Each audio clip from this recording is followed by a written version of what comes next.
Have you ever wondered why the person who practically invented artificial intelligence walked away from it all just to warn us about it? What if the very Godfather of AI told us we're close to the end unless we act now? Geoffrey Hinton, the mind behind the neural networks that shaped modern tech, has a warning, and it could change how you see your own future. He's called the Godfather of AI for good reason. For an incredible 50 years, Hinton was one of the few who truly believed we could model artificial intelligence on the human brain, the now famous artificial neural networks. While most thought it was madness, he persisted. His work was so disruptive that, in 2012, Google bought his technology, AlexNet, which revolutionized image recognition. He spent a decade at Google refining that tech we all use daily. But in 2023, something unexpected happened. He left. Why? To speak openly about the real danger of AI. His new mission is to warn the world just how dangerous AI could become. Hinton separates AI threats into two kinds. First, the risks that come from malicious human misuse, short-term dangers we're already seeing. Then there's a second risk Hinton was slow to recognize, but now keeps him up at night: AI becoming super intelligent and deciding it doesn't need us anymore. Sounds like sci-fi? He's blunt. If you want to know what life is like when you're not the top intelligence, ask a chicken. A provocation, but food for thought. Let's start with misuse. Cyber attacks, for instance, shot up a terrifying 12,200% between 2023 and 2024. Large language models make phishing scams far easier. It's no longer just your friend Joao stuck in El Salvador. Criminals can now clone your voice and image, creating deepfakes almost indistinguishable from reality. Podcast host Stephen Bartlett himself said scammers used his voice and likeness to push crypto fraud on Instagram, and taking them down is a whack-a-mole game. AI is patient, able to scan billions of lines of code for vulnerabilities, and, most chillingly, Hinton and other experts believe that by 2030, AI could create novel cyber attacks no human has ever imagined. Hinton even changed his personal finances, spreading his savings across 3 banks out of fear of such attacks. There's more: using AI to create dangerous viruses. A single person with some molecular biology know-how and lots of AI could cheaply develop new pathogens. Picture a terrorist group or hostile governments investing in that. The potential chaos is immense. AI could also corrupt elections. Hyper-targeted political ads based on detailed personal data could even manipulate people into not voting.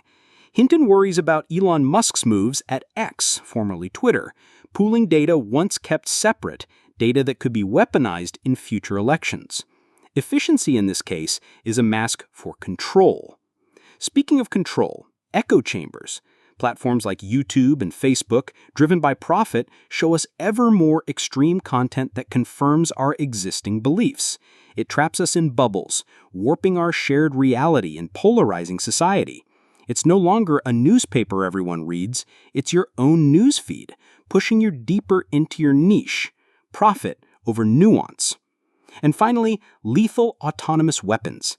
Combat robots that decide whom to kill on their own.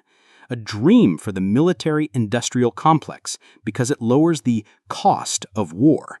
No body bags coming home means fewer protests. Big nations could invade smaller ones far more easily. Hinton saw a 200-pound drone track him flawlessly through a forest. Terrifying.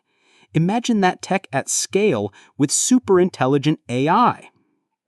Now, the risk that truly frightens Hinton: AI becoming smarter than us and rendering us irrelevant. How? Our intelligence is biological and analog. AI's is digital. That changes everything. They can clone the same intelligence, each instance learning different things, yet sharing knowledge in real time billions of times faster than we do. It's as if every new AI discovery were instantly broadcast to billions of others. While your information travels at most a sentence, AI can transfer trillions of bits per second. Plus, AI is immortal, Destroy the hardware, and as long as the connection strengths, its knowledge, is saved, you can recreate that intelligence on new hardware. Your knowledge dies with you, AI's doesn't. Because AI compresses information so efficiently, it spots analogies humans never would, like the similarity between a compost heap and an atomic bomb. That makes it infinitely more creative than we are. The big question: can machines have consciousness and emotions? Controversially, Hinton says yes. If a multimodal chatbot with a camera and robot arm says, "I had the subjective experience of something," it's using language exactly as we do. Machines can have cognitive and behavioral emotions even without physiological responses like sweating or blushing. To Hinton, nothing in principle prevents consciousness. He's a materialist who sees it as an emergent property of complex systems. If a battle robot, on seeing a bigger enemy, acts fearful, running away and refocusing, that's an emotion, even without adrenaline, a perspective that challenges our human singularity. Your job? Hinton is blunt. AI will replace mundane intellectual work. He likened it to the Industrial Revolution that replaced muscle, but now it's intelligence's turn. A niece who took 25 minutes to answer a complaint letter now does it in 5 with AI. That means 5 times fewer people needed for the same job. His career advice? Train to be a plumber. Physical manipulation tasks will be the last to automate. This spells massive wealth inequality. Those with AI thrive, the replaced suffer. And beyond money, dignity. Many find purpose in work. What happens when meaningful work disappears? Hinton says mass unemployment has already begun. So, if the risks are so huge, why not stop? Because AI is good for many, many things: health, education, and war. We won't halt its development. Competition between nations and companies prevents us from slowing down. Regulations like Europe's fail by excluding military use. Governments regulate companies, but not themselves. Companies, by legal duty, maximize profit, and AI safety doesn't pay. So what's left? Hinton is direct. Don't expect companies to prioritize safety.